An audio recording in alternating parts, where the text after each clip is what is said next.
Yes, talking about World Cup qualifiers.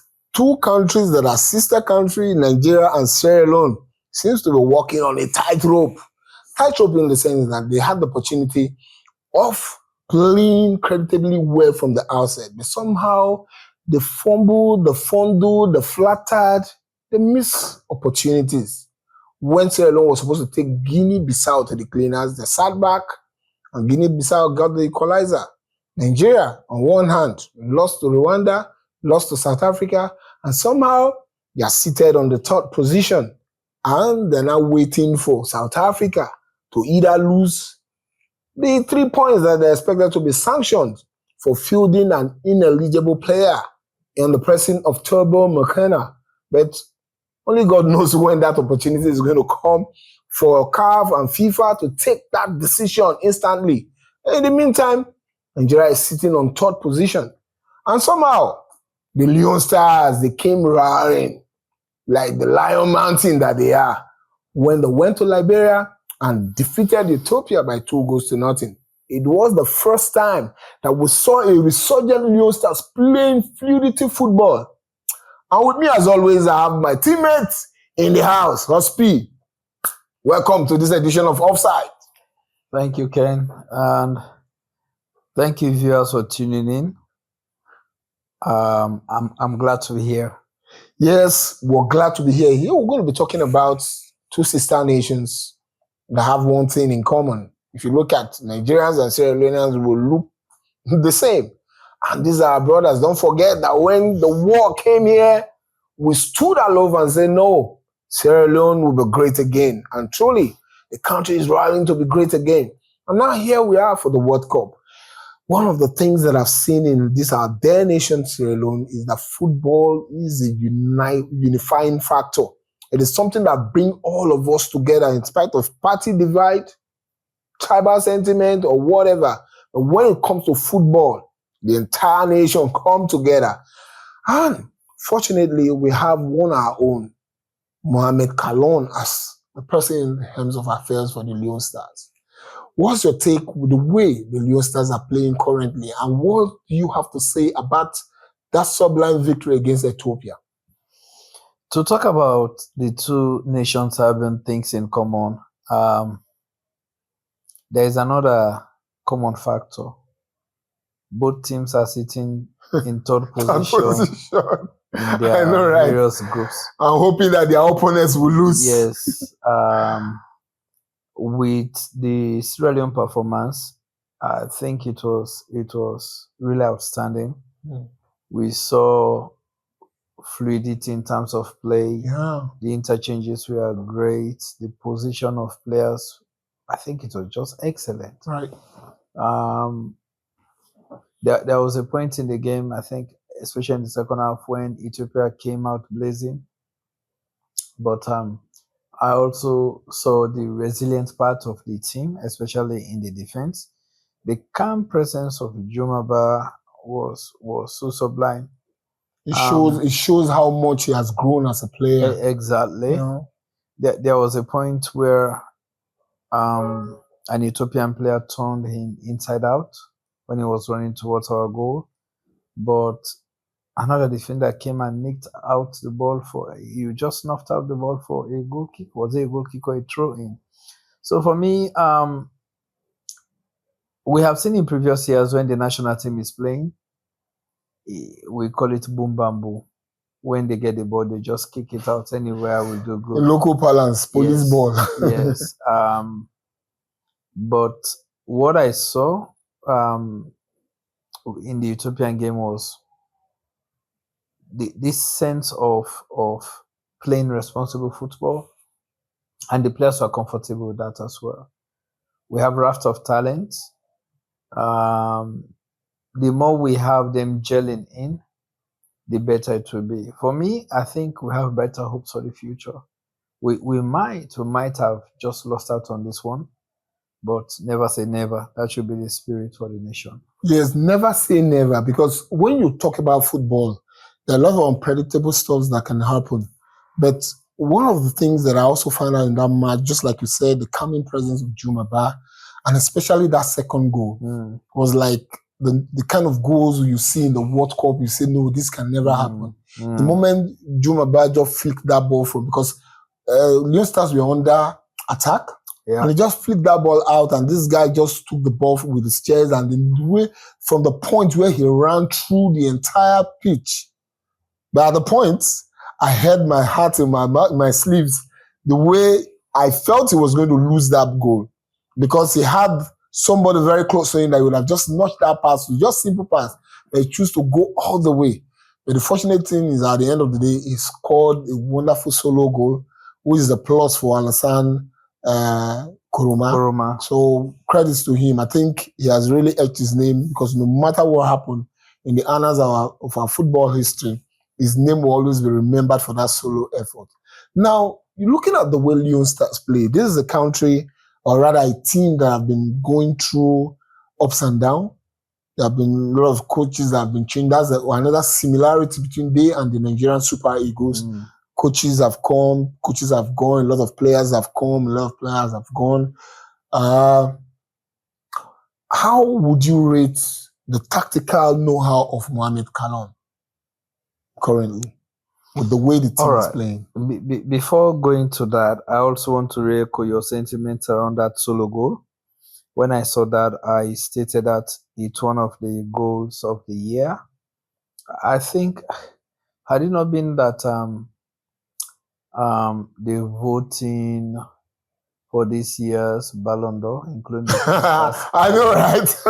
Yes. was rounded up, it could have been in contention. Considering from the position where he took the ball. He took the ball from our 18-yard box. Yeah. Most times solo goals happen probably midway through the year. But he took that ball from inside our 18-yard box. And to have the confidence to take it through. Exactly. Without saying, I'm going to pass this ball to somebody. That was just sublime. And about Mohamed Kalon, I think we are gradually witnessing him etching his impact on the team. We could call that the Kalon football. Sierra Leone, for the longest time that I recall, no one remembers the type of football that we play. We don't have an identity. I think he's stamping that out right now. And you see our players being fearless. We see them being comfortable in possession. And without taking the words out of you, there's another thing I also noticed. It's good that you've tagged the Kalon football or Kalon ball, because you could see the way the players were playing off the ball when they're not with the ball. Everybody have this sense of urgency, sense of awareness. That is what I saw in this match, the match they played against Ethiopia. Everybody had that sense of urgency, awareness, on and off the ball. They were just tactically sound. Yes. So I saw that. Considering the short time he has, the short time they have with the national team in terms of players' arrival, honing home your skills, and tactical know-how during the short stint of training sessions, I think he's doing a very great job. We've had foreign coaches coming in. We've never been able to have an identity in the way we play. We've just been kind of lucky with even scoring goals or winning matches. No Sierra Leonean fan will tell you that they've been very confident in going into matches, believing that they were going to win, and not only win, but win comfortably. So I believe the Kalon impact is telling. I just feel like we should give him more time to continue stamping his authority. We should give him time to see how best he could spend more time to identify talent from our local leagues as well. It pays a lot. I don't know what is the status of his contract with his club, if he's still the manager there, but I feel like he should just sit out all other commitments and just concentrate on the national team. He has a lot to do. There are a lot of leagues playing around the country. He should be going. And Freetown is not Sierra Leone. Other leagues playing in Kenema, in Kailahu, in Kono, in Putloko. that should be part of his task to be attending these matches, identifying, just form a very strong scouting network for the national team where he will go himself and run the rule on players' performances on match days, give them opportunity and see what comes out of it. Okay, this is interesting. Talking about giving Coach Mohamed Kalon the opportunity to continue to enable him stamp his authority and system of play, and also have that ability to go and scout players across the country. But there is something that we also need to bring into question here: is that the government, the football association, SLAFA should be willing to give him that an enabling environment and support. Because for you to go around across the country for scouting purposes, you need a lot of resources, logistics and all that. So it is important that we know that also. The good thing also that has happened also to Leon Stars this thing is that you will see that that with the recent what's it called election of Alhaji Babadi as the chairman of SLAFA, it gives a lot of president, I beg your pardon, it gives him a lot of credence for him to get that support, because we know Babadi is somebody that is very active in the area of giving support to football, and he's been doing this. It's not a new thing to him. We know what he has done with the what's it called? Bo Rangers. So I believe that Mohamed Kalon will be having that support, that super support. And when Babadi does it, I'm sure that the government is going to come in consonant to also give that support to him. So we're calling on the government of Sierra Leone, we're calling on SLAFA president to also give Mohamed Kalon, because for the very first time, I'm so super impressed, elated with the way Leon Stars played. And I believe that just like you said some few minutes ago, you never can say never. There are possibilities. All you need to do is fight until it is over. So you never say it is over until it is over. So all you need to do is to go play against Burkina Faso with same resolute ambition. If they play the same way, with the same kind of awareness they played, fighting for one another on and off the ball, I see them trouncing Burkina Faso, or even go to nick a win, a 1-0 victory over Burkina Faso. And the match against Djibouti will just be like a walkover. But you never can tell when somebody is down, drowning. You never can say, look, I'm going to kill this person. You just go and play with the same agility, with the same energy, so that you'll be able to nick your victory, win your matches, and the next will be history. So it will be good thing to see Leon Stars, fly their flag at the World Cup. Nothing is impossible. Yes, nothing is impossible. But probably we'll be looking at the best runner-up spots. First spot is gone. Yeah, definitely. Egypt has 20 points. We have 12 points. We have 2 more games to go. So even if Egypt lose their 2 games, we're only clinching 6 points from those games. 12 plus 6, that's 18. And Egypt already has 20. We'll still never give up. Miracles do happen, especially for the best runner-up spot. The support you are talking about being given to Kaloni is very critical.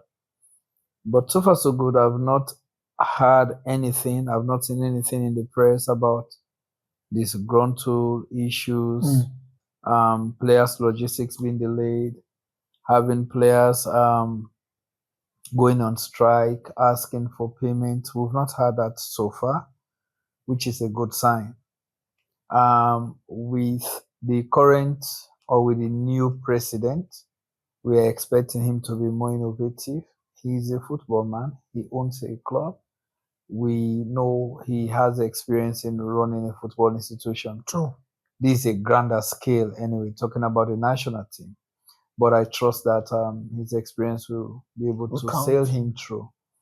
I saw a very excellent gesture from him, providing free buses for Sierra Leoneans to go across to Liberia to support the team. Unfortunately, I didn't see that coming. I didn't see much people taking up that offer. I don't know if it's because it came a little bit too late, Next time, they should find. And I'm sure if the awareness is there, people are going to go en Yes, masse. they should really be able to share this message around in a very rigorous way, in a fervent, consistent way for a longer period of time, so that the awareness will be there and people can jump at the opportunity. But notwithstanding, I want to say kudos to the Sierra Leoneans that turned up in the stadium there in Liberia, in Monrovia, to support the national team. I'm sure they left that stadium with their heads held high. And but what really shocked me, I'm still in shock, was the muted celebration here in Sierra Leone. I don't know if we are not used to winning, or we are not paying attention to what is happening.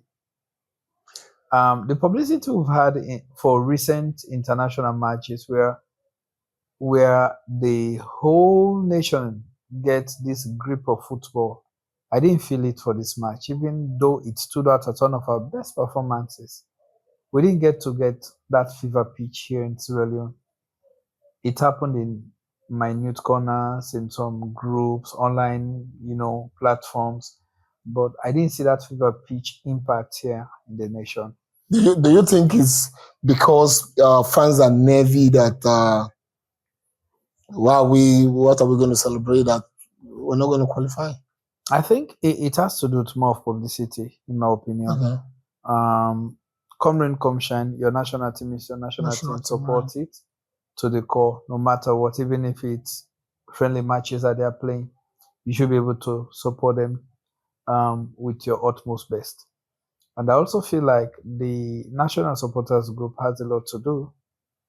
We should be able to be segmenting some of our support. It's not only about taking people abroad to support the team, but we also have sets of fans here in the country. How can we even organize them regionally in our big towns to be drumming in support? We know the players might not be seeing them live, but this support can echo over thousands of miles away. No matter what happens, we feel it, and he who feels it knows it. We'll be here, we'll be seeing them. True. And this can trigger some amount of excitement. It can garner interest among people. So those who are not even interested will get interested. Let's see how we going forward. Let's just work on strategizing to see how we can share information about our national matches and get people interested across the board in the whole country, whether it's a home match or a away match. Let's get in the groove. Previous matches, you will see, and this is not an exception. We've been playing in Liberia lately. True. Our home matches.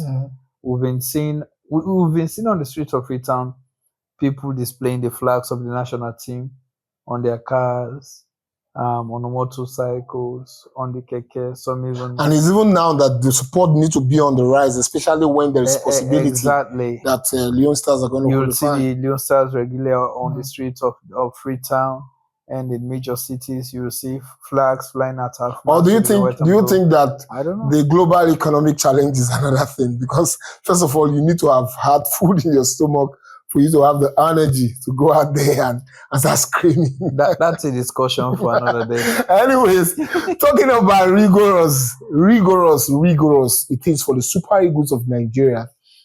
Super Eagles of Nigeria are also walking on a tightrope, but somehow, said like in our previous show, that South Africa may have given them a lifeline, because South Africa stands a chance of being sanctioned and point deducted for fielding an ineligible player in the match against Lesotho. But somehow, that is not what Nigerians are going to be looking at. It is possible Nigeria is not going to qualify for the World Cup, because having played against South Africa, where they scored the 2 goals, an own goal scored by Trust Ekong, the captain of the Super Eagles of Nigeria, and before Kevin Bassey equalized for the Super Eagles of Nigeria. And so, Nigeria need to win the 2 remaining matches. But just like Sierra Leone, Nigeria have gone through a challenging period where they have like 3 coaches in a row, until they had 2 Nigerian coaches sacked, 1 resigned, until they now got the current Malian coach that is coaching the Super Eagles. And it's really tough to see the Super Eagles not going to the World Cup 2026, especially when you look at the avalanche array of superstars in the team from Victor Osimhen, Kevin Bassey, Alex Iwobi, and the rest of them. Chukwueze is tough, but it is what it is, Huspee. Nigerian Super Eagles on the brink of crashing out because currently they're on third position with their recent 1-1 draw against South Africa in South Africa. It is what it is, and it will be sad for a mega nation like Nigeria to miss out on the World Cup. But like you said, they have a chance. I just feel like it will be unfair on South Africa if they lose points through whatever arbitration process that might be taken against them. It is the rule because they came short of the international disciplinary code rules that you don't field an ineligible player for a competition, especially because the guy accumulated 2 yellow cards, which means he's supposed to miss the next match. And unfortunately, they fielded him. He played for 82 minutes in that game against Lesotho. So yeah. So I think it will be more honorable if Nigeria could win their next 2 matches. And I hope that South Africa drop points so they can lead the group. I am not too fearful of the second place team. I think South Africa is a target. It will be more honorable, in my opinion, if Nigeria win their matches and find their way through instead of being dependent on points being deducted. They could actually be also fined as another option, one way or the other. So my heart is still going out to the Super Eagles of Nigeria. I know that in recent years they've produced under pressure. When the whole world comes crushing down on them, they've been able to find ways and means. But I also feel like the absence of Osimhen in that match was a key factor, and the injury to Aina could have also affected their performance, their tactical display or their tactical awareness or their tactical effectiveness in that match. You notice that Lukman was not that effective. I don't know if he has cleared his head from the disappointment of not moving from Atalanta over the summer, because we had a lot of clubs lining up for his signature, including Inter Milan, who bidded, I think, almost between 40 to 50 million for him. It was turned down. That was a huge disappointment. At some point, we had other clubs also lining up bids for him, but Atalanta stood their ground to say they were not releasing him. I know he must have felt that it must have really gone hard on him. True. I am still not sure if he has gotten over that disappointment, because some of these emotional stresses can actually impact your performance on the pitch. If I was a Nigerian head coach, I would have a talk with him to see how mentally suitable he is before I could have selected him. And if I can put myself in his position, it is too early for me to have gotten over a huge disappointment like this. Imagine signing for the champions of Italy and having an opportunity to win trophies with them, having opportunity to increase your wages, having opportunity to play in the Champions League, which is the most coveted club competition in the world, and all of a sudden it all come, thwarted right in front of your face. So mentally, I don't know if he was ready, but I believe Nigeria can rise from these challenges. They've been a very strong nation. They've proven many people wrong. If they don't, it's an opportunity for them to regroup, correct some of the mistakes, and they might stand strong for future competitions. But for now, I'm wishing them well and I'm rooting for them fingers crossed. Hopefully they can cross the line. Yes, I'm rooting for them, fingers crossed, and hope they can cross the line. I'm also rooting for our darling Leo Stars because I've seen, I've experienced, and I know what it means if the Leo Stars qualify for the World Cup. And coming up on the heels again is another thing that has to do with Nigeria. In the time past, we've had this challenge where we've had football administrators managing the affairs of Nigerian Football Federation, and it has come to naught. Players complaining about lack of allowance, being paid early, and welfare not being taken care of. And we've always canvassed that, look, let us allow ex-football stars that have experienced these things, that understand how this things plays out, that have experience from playing football internationally to manage the hems of affairs. And that has been the major challenge that Nigerian football, especially African football, has been facing. And only recently, we saw our own JJ Okocha coming up to say, look, I want to manage Nigerian football, declaring his availability to be the next Nigerian Football Federation chairman. And somehow, he got a stamp of authority from Grapevine. We understand that President Ahmed Tinubu has given orders that, look, you guys should just ensure that you clear this guy so that he can contest for the position. And so far, he's been cleared, he's coasting clear, and we hope that when the election finally takes place, JJ Okocha is going to be the Nigerian Football Federation chairman. Huspee, this has been the major challenge we've been facing in Africa, where we don't allow the ones that have played this game, that have the experience, that have the technical, tactical, managerial know-how, because they've experienced it as footballers before. So the best thing you do is give them the onus, give them the responsibility for them to take up these positions and run football the way it ought to be run. But somehow, in Africa, we always see, it has to be this person. It has to be because this person is coming from the government or the person is connected, is a sports administrator.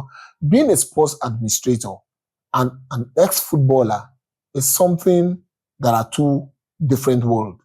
In the time past, we had a situation where one of the super players that played for Super Eagles of Nigeria, the chief mathematical Segun Odegbami, contested for the same position some years back, I still recall.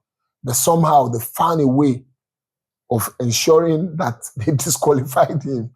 So what's your take about this opportunity now coming up? Because we've seen Samuel Eto'o also in social media supporting the candidacy of JJ Okocha.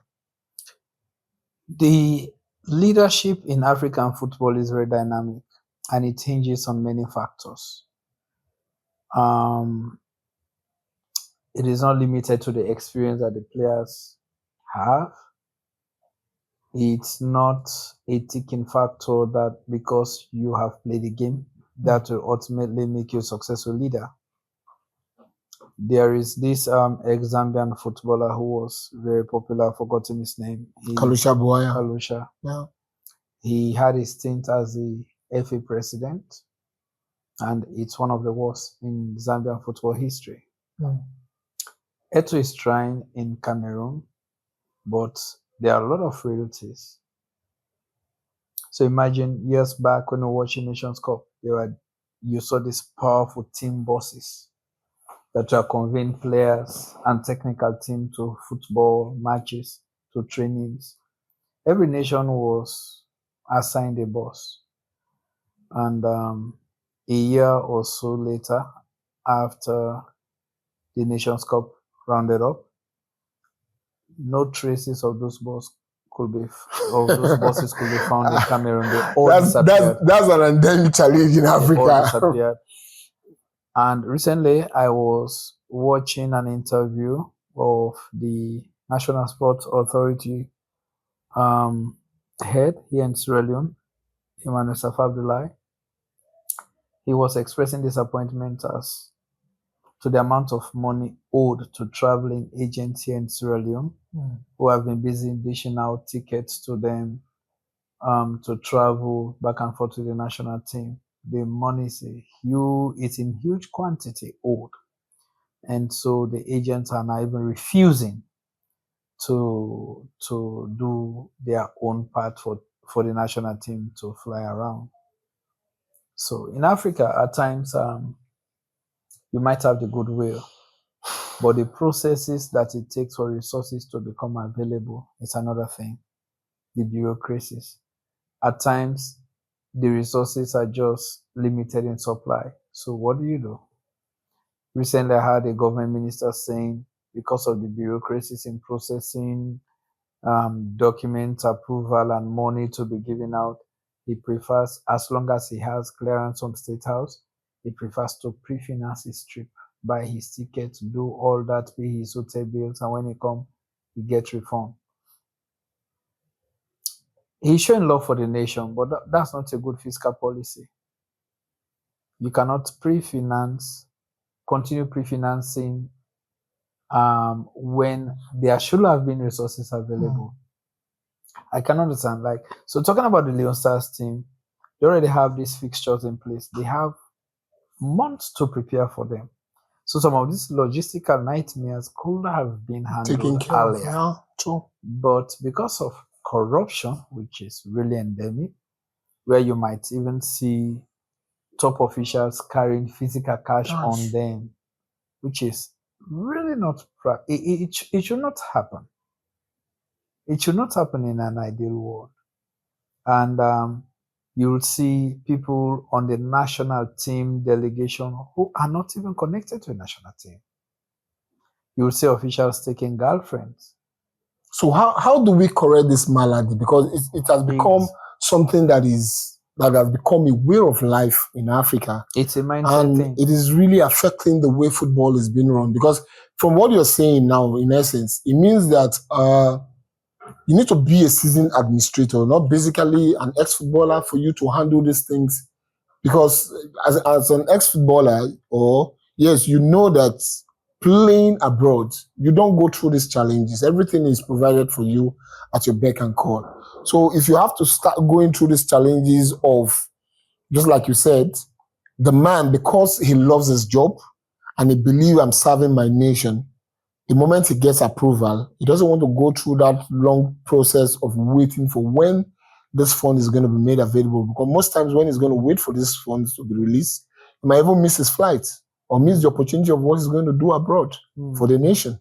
So rather, he chooses to use his own hard-earned money to pre-finance what he's going to do. But, I mean, to whom much is given, much is expected. If you continue to do this, you're going to deplete your account. So does it really give credence to the fact that people that are seasoned administrators, that are not ex-footballers, are more akin to gain these public offices rather than allowing the ex-footballers to run it? Because our take in allowing an ex-footballer to run it is because they know who to meet. They know the contacts to reach out to. We have a vivid example of the former UEFA president, Michel Platini, a renowned ex-footballer. What happened?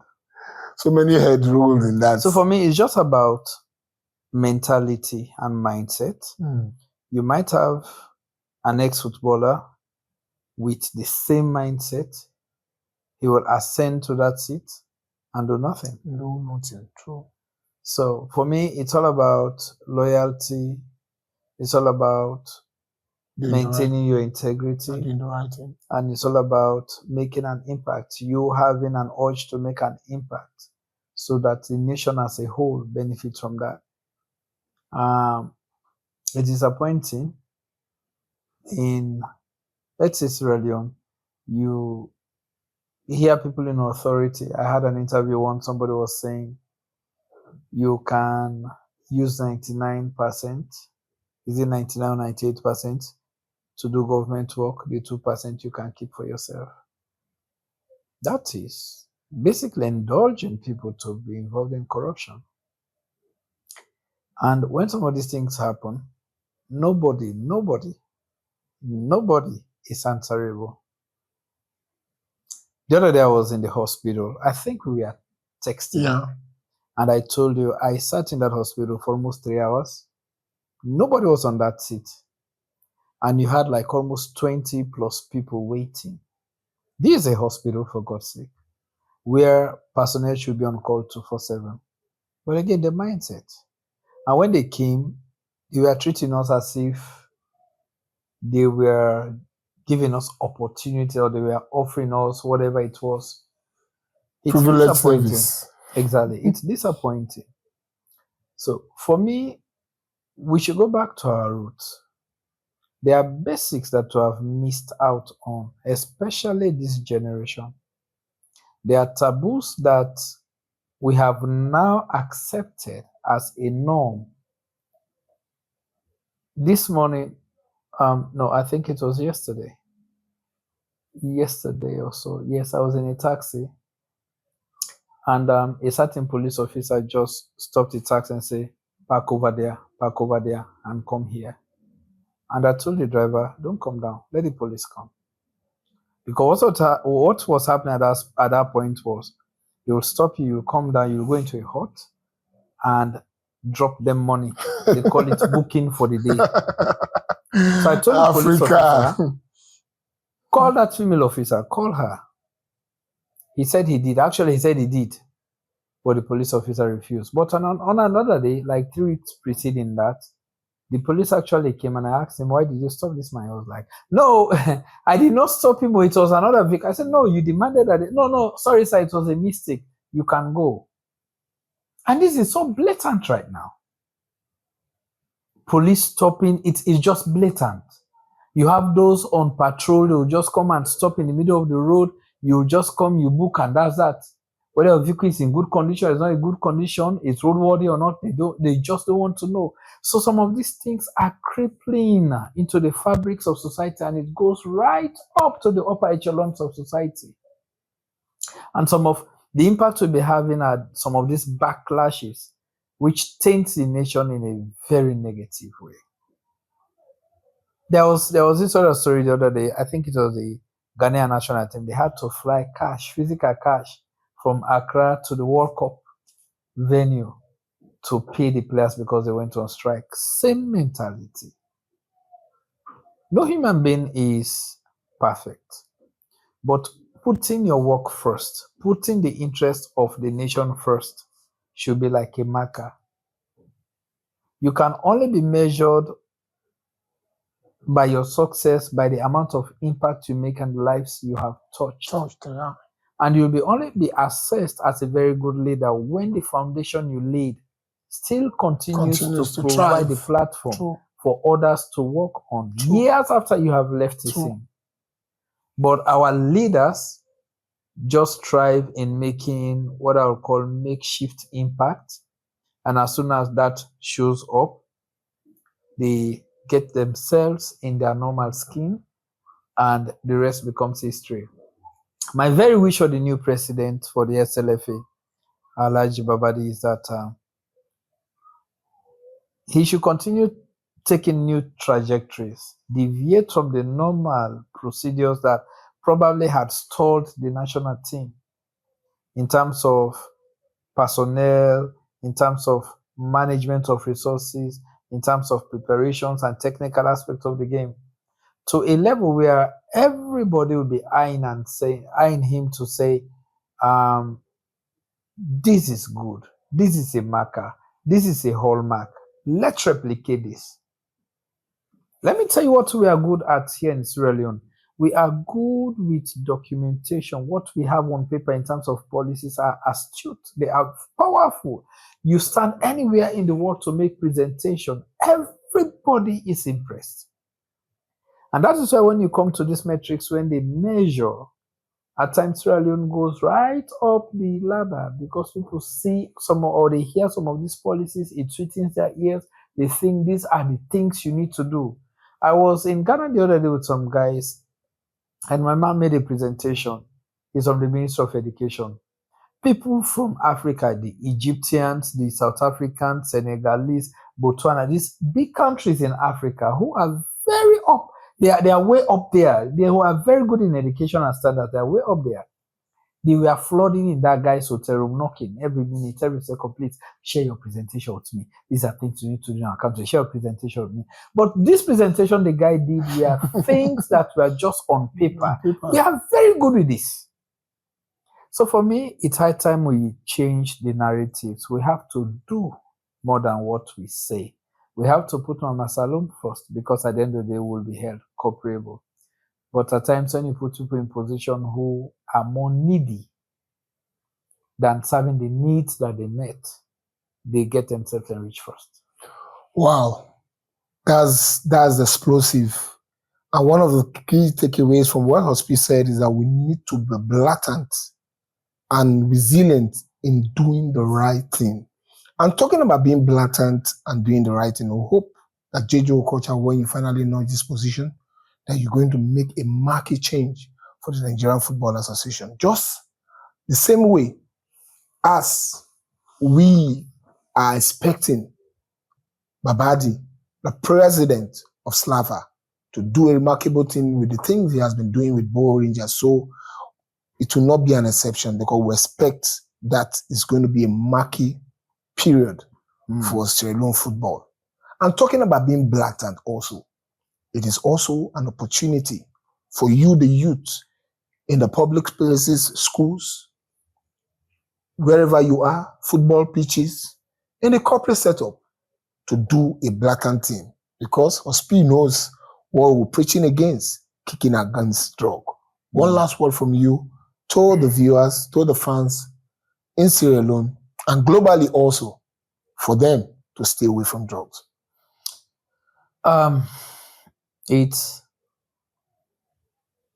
It wrecks my heart, in recent past I've known talents here in Sierra Leone who never hit their potentials, who never arrived.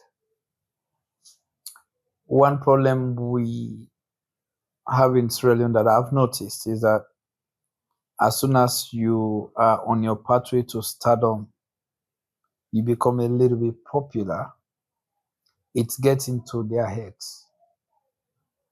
That's the time they will humanize a lot. The other day, I had some people saying, I think it was a year or two ago, they said they saw national team players clubbing at night prior to a match the next day. I will even say the same day, because they will have stayed in those clubs way beyond 12. And that is the start of the new The day. question is that who allowed them out of the camp? So they sneak, and that comes in the mindset, because you don't even need to be under supervision. You need to be self-disciplined. The disciplinary aspect about their lives is cut short. They also lack mentorship. They feel that they have arrived when their journey just started. And when you are in that space where you feel like you have arrived, what does it cause? It stunts your growth, it deters your growth, you stay in one place and you feel comfortable. But when you have people who are actually managing your thoughts, your processes around you, it helps you to see that you're in this space, but there are more spaces you can go. We also have those who have potential, but they are being frustrated because they don't have money to give back in form of kickbacks, or to bribe their ways to be recognized or to be seen. Some fall off the ladder because of that, because they don't have people who might even see them or give them opportunity. So some of those frustrations can even push them to start taking drugs.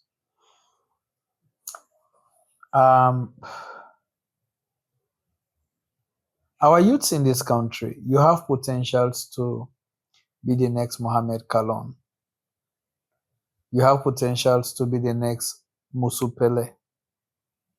We have seen how our sporting entities are thriving at international level, both basketball, tennis, judo, wrestling. I've been following up on some of them. You have opportunity to do two things. One, pay attention to your academics. Some of them just feel I am a star now, I am a celebrity, I cannot go back to school.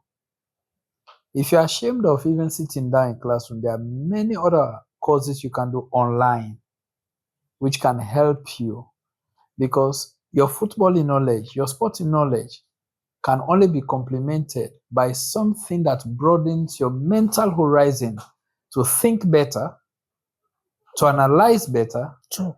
and to be good at what you are doing, which brings sustainability in your career path.